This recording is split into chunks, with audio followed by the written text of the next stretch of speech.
ઈશ્વરભાઈ સરપંચ દાંતીવાડા ગામ પંચાયત.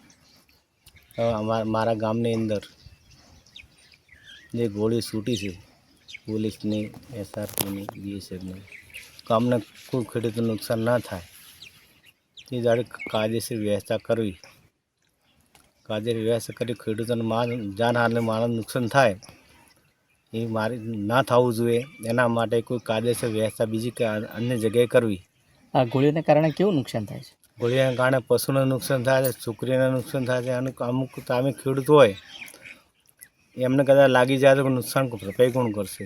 અગાઉ કોઈ બનાવ બનેલો છે ખરા? અગાઉ બન્યા તુલસીની દીકરી એ 2020માં બનેલો હતો. એને જે આવું નામ તો હવે નહીં આપું.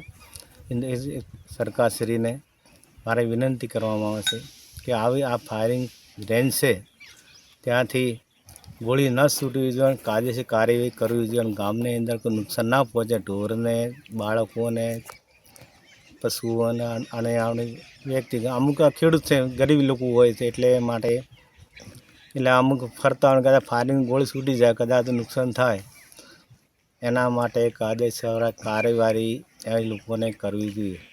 આજે ફાયરિંગ કરવામાં આવે છે, કયા કયા વિભાગ અને કયા કયા લોકો દ્વારા કરવામાં આવે છે? ફાયરિંગ તો BSF દ્વારા તો કરવામાં આવે છે, SRP આવે છે, પોલીસ આવે છે, બનાસકાંઠા પોલીસ.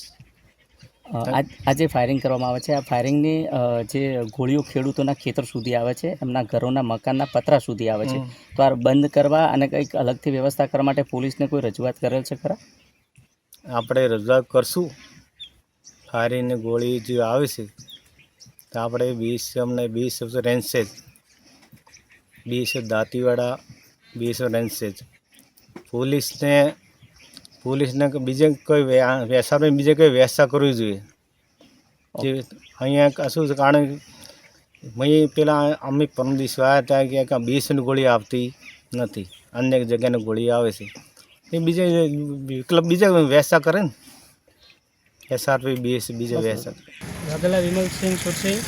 અમારા ખેતરમાં BSF આ SRPની ગોળીઓ આવે છે, તો અમારે સરકારને માગણી છે કે ગોળીઓનો કોઈ નિકાલ કરવામાં આવે, ના આવે તેના માટે.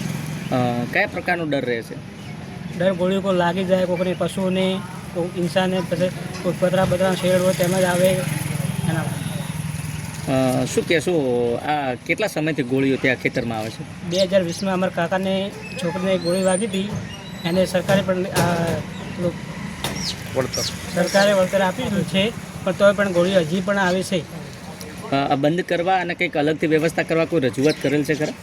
રજૂઆત કરી હતી 2020માં, આવેદનપત્ર આપેલું છે. શું માંગ છે તમારી? ગોળીનો કોઈ નિકાલ કરવામાં આવે, BSFને અને SRPની ગોળીઓ આવે છે, અમારે કોઈ નિકાલ કરવામાં આવે. હજી સુધી ગોળીઓ આવે છે. શું તકલીફ છે? મારી દીકરીને 2020માં ગોળી લાગી હતી, એ ઓપરેશન કરીને અમને બચાવી દીધી. શાના કારણે ગોળી લાગી હતી? BSF ફાયરિંગ બાજુમાં ચાલુ હોય તો એથી ગોળી આવી. કેટલા સમયથી ત્યાં ફાયરિંગ કરવામાં આવી? 2020માં. અને હાલમાં ગોળીઓ આવે છે? આ ગોળી આવે છે. કેવી તકલીફ થાય છે? ગોળી આવે છે તે પતરામાં પાડેલ છે. શું નુકસાન થવાની શું ભીતિ હોય છે? નુકસાન થાય તો ગોળી આવે એમ અહીંયા ખેતરમાં ઘાસ બીજી વાગતા હોય તો ગોળી અચાનક આવી જાય. અગાઉ કોઈ રજૂઆત કરેલી છે ખરા? શું માંગ છે તમારી માંગ શું છે? આ ગોળી ખાલી બંધ થાય એ આપણું ખાલી અમે પૂરું કરાવે. ગોળી ખાલી